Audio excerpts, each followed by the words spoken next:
Para a gente entender um pouquinho mais sobre a importância da vacinação, sobre os tipos de vacinas, a gente conversa agora com a doutora Deusilene Vieira, que vai explicar um pouquinho mais sobre as doses que chegaram, as doses de Oxford, AstraZeneca. E para a gente entender, então, a doutora já está online aqui com a gente, ela que tem nos ajudado a entender esse processo da Covid-19 a cada dia mais aqui na SIC TV. Tudo bem, doutora Deusilene? Seja bem-vinda mais uma vez aqui conosco. Bom dia. Para a gente começar a falar sobre este assunto, a vacina de Oxford, ela tem qual percentual de eficácia? Porque temos diferentes tipos de vacinas disponíveis e cada um com um percentual diferente de eficácia, né? Isso mesmo, né? A vacina de Oxford, ela apresenta o percentual acima de 70% de eficácia, né? Isso quando a gente fala de uma eficácia geral, né? Quando a gente correlaciona com a evolução da doença, ela também apresenta uma taxa de eficácia acima de 95% até 100%.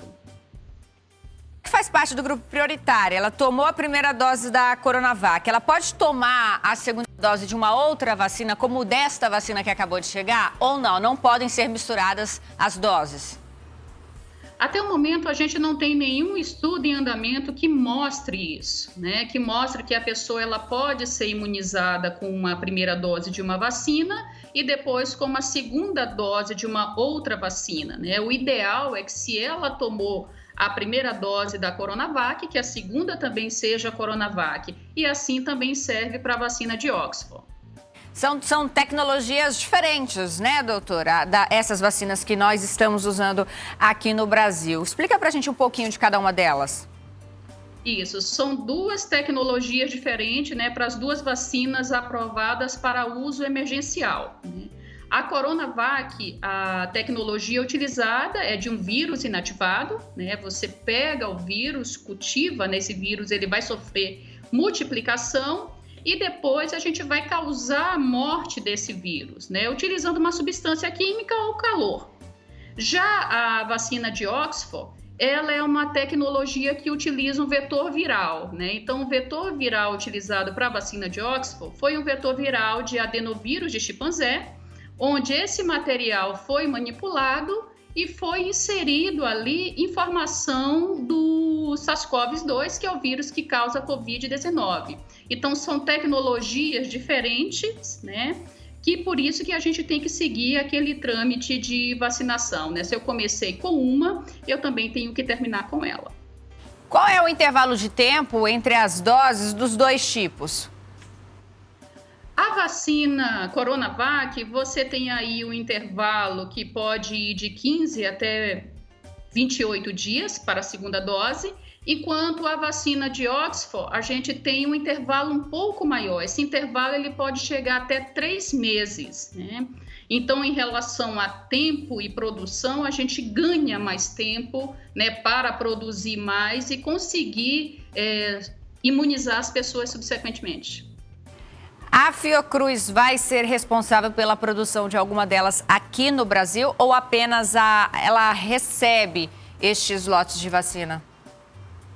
Nesse primeiro momento, nós recebemos, né, esse primeiro lote, mas a Fiocruz ela já tem um parque tecnológico pronto para estar produzindo essas vacinas aqui no Brasil. Então, a gente vai estar produzindo aí, quando a matéria-prima chegar, aproximadamente 700 mil doses ao dia, né? Da mesma forma que o Instituto Butantan em São Paulo também tem uma estrutura para produzir a Coronavac lá e tem uma possibilidade de produzir 1 milhão de doses ao dia. No caso da Coronavac, a gente tem ouvido falar muito, doutora, sobre a falta do insumo para a produção da mesma. A Fiocruz também tem essa dificuldade. Que insumos seriam esses para o caso dos dois institutos realizarem a produção aqui no nosso país? Essa matéria-prima hoje é um problema das duas instituições, né? Tanto do Butantan quanto da Fiocruz. A gente precisa do IFA, né? Que é um ingrediente farmacêutico ativo, para produzir essas vacinas aqui. Então, como a gente está falando que são vacinas produzidas com tecnologias diferentes, essa matéria-prima também é diferente. Então, o IFA que vai produzir a Coronavac está relacionado uma quantidade de vírus já inativado, que a partir daí eles vão produzir as doses. Assim como para produzir a vacina de Oxford, a gente precisa desse vetor viral para estar produzindo as doses aqui também. Então, a gente precisa que essa matéria-prima chegue para a gente poder fazer essa produção diária, né, que somando as duas instituições, nós teremos aí 1.700.000 doses produzidas ao dia. Os estudos das duas vacinas apontam contraindicações para alguma delas, doutora? Até o momento, né, os estudos correlacionados, não. O que a gente tem são grupos que ainda não foram estudados com essas vacinas, né? Então, não foram inclusos nesse momento gestantes, né, crianças. Então, você acaba não aplicando essas vacinas ainda porque não foram testadas, né? A gente tem outras empresas, né, que não são essas duas, já fazendo testes com essa população, mas isso ainda não foi liberado. Os estudos, eles indicam se, no caso de alguma delas, o imunizado, ele não vai ter mais coronavírus em nenhum momento da vida, ou a duração vai ser de 1 ano, uma vacinação anual. A gente tem estudos nesse sentido, já com as duas vacinas que estão sendo aplicadas aqui? Pois a gente tem que levar em consideração que a gente está com 1 ano de pandemia e aproximadamente aí 8 meses com essas vacinas já sendo testadas na fase 3. A gente tem que avaliar esse processo por mais 1 ano, né? O que os estudos mostram é que, por exemplo, com a vacina de Oxford, a pessoa consegue produzir anticorpo, né, para esse vírus que está circulando agora numa segunda dose em torno de 80% a 90% dos casos. Agora, o que a gente vai ter que fazer? A gente vai ter que fazer um acompanhamento populacional e a gente também vai ter que fazer acompanhamento do vírus, né? Fazer uma vigilância genômica do vírus, para saber se esse vírus está mudando, se essas mudanças podem interferir nas vacinas que estão sendo distribuídas, né? Até o momento, a gente não tem essa relação. A gente sabe que o vírus está mudando, mas, teoricamente, não está inibindo, né, a ação dessas vacinas. Então, é um estudo que a gente vai ter que responder mais ao longo do tempo, né? Pode ser que, em algum momento, a gente tenha necessidade de fazer uma vacinação anual, como a gente tem para o vírus influenza. E possa ser que a gente tenha um período a mais aí de imunização. Então, isso daí são 2 etapas que a gente tem que avaliar. A população que foi vacinada e ser acompanhada por um período de tempo e a mudanças e avaliação nos vírus que estão circulando no momento.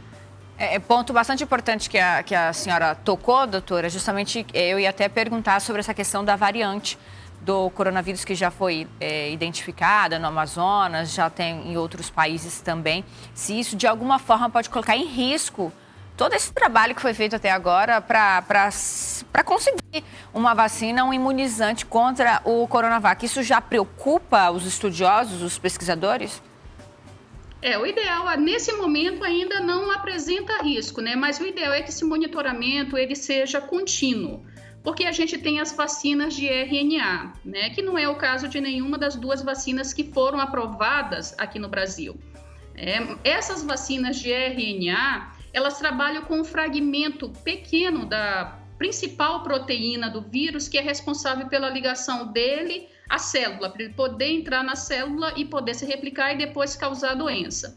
Então, se a gente tiver mudanças nesses trechos que estão correlacionados à vacina, sim, a indústria vai ter que mudar, né, vai ter que avaliar. E isso a Pfizer, né, a Moderna, elas já estão fazendo essa vigilância genômica em relação a essas novas variações. Em relação às nossas 2 vacinas que foram aprovadas aqui, como a vacina de Oxford, ela utiliza um vetor viral. E nesse vetor viral, ela é introduzido a informação desse gene importante do vírus. E esse gene ele está completo ali, ou seja, eu não tenho um pequeno fragmento, eu tenho o gene na sua porção inteira inserida dentro daquele vetor viral. Então, se tiver mudanças como a gente está observando nessa variação, isso não vai acarretar problemas para a vacina de Oxford.